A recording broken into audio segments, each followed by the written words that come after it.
We're going to go straight now to London, where our I24 News European correspondent Jonathan Sacerdoti is there live. Jonathan, the numbers are actually still coming in, but it does seem, of course, a Cameron victory. And many Labour veterans, if you will, are no longer, haven't been re-elected. Jim Murphy, for instance, and of course, all of Scotland.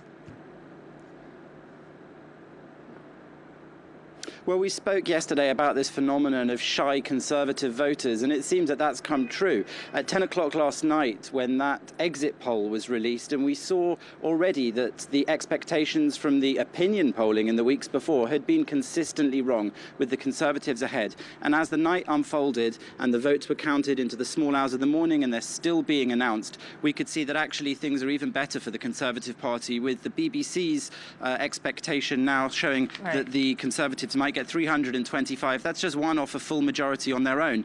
But let's pick that apart a bit and look at what this means, because this is a transformation for certain parts of politics in this country. Just a second ago, when I last scribbled down the notes, there were about 90 seats left to declare. We had 195 had gone to the Conservatives and 187 to the Labour Party. That's 46 losses for the Labour Party.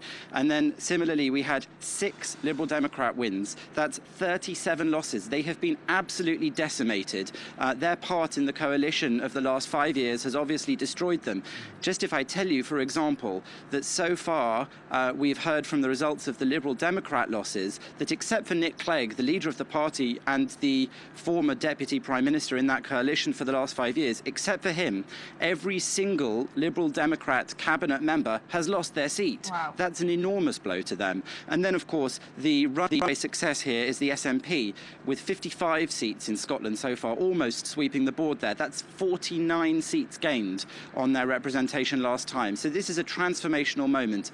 But at the same time, we have to remember that this isn't necessarily just a vote of confidence in the Conservative Party. This is also really the Labour Party losing because of itself, as I read one columnist for the Telegraph saying, the Labour Party has lost because of itself, but the Conservative Party might have won despite itself. And we have a nation which in many ways is somewhat divided. As Edward Miliband said in his speech when he spoke at the count, he said that whoever makes up the government has a tough job to do in keeping this country together. And David Cameron really spoke about that when he made his speech just a moment ago, and he said that in fact one of his main priorities will be keeping together this one nation, this one United Kingdom, as well as working hard for working people in the country, speaking really of a compassionate conservatism. Right. And that was his emphasis in his acceptance speech for his seat. Jonathan, what do these results mean actually for tomorrow for Ed Miliband? Will he still be Labour leader? And alternatively, a big winner, of course, is SNP leader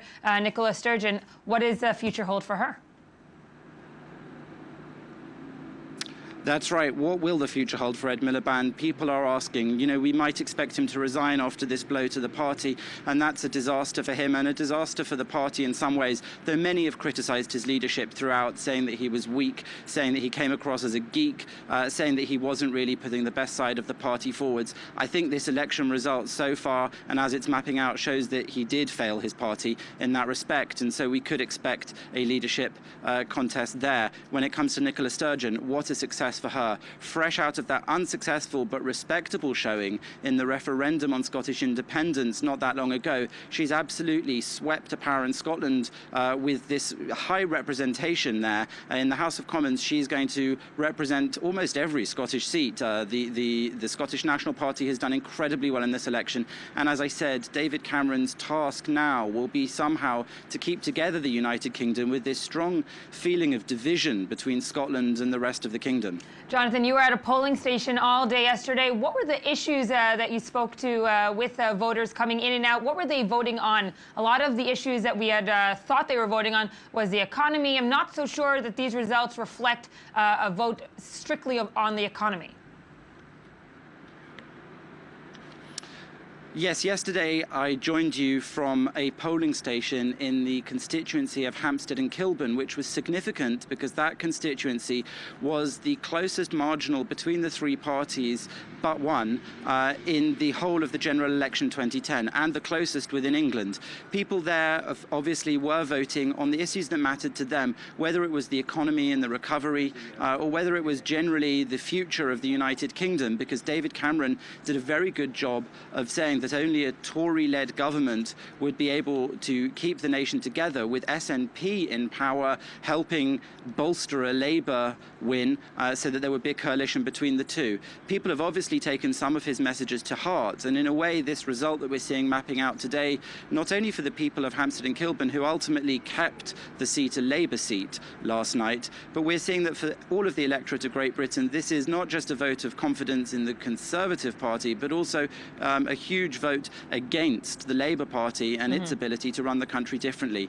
Ultimately, David Cameron's message of having started to fix the economy here and wanting to spread the effects of that down to ordinary working people seems to have got through to people, and that's why he's being returned with this result today, which he will be very happy about. He's on his way now from his constituency, where he just recently heard the result for his own seat.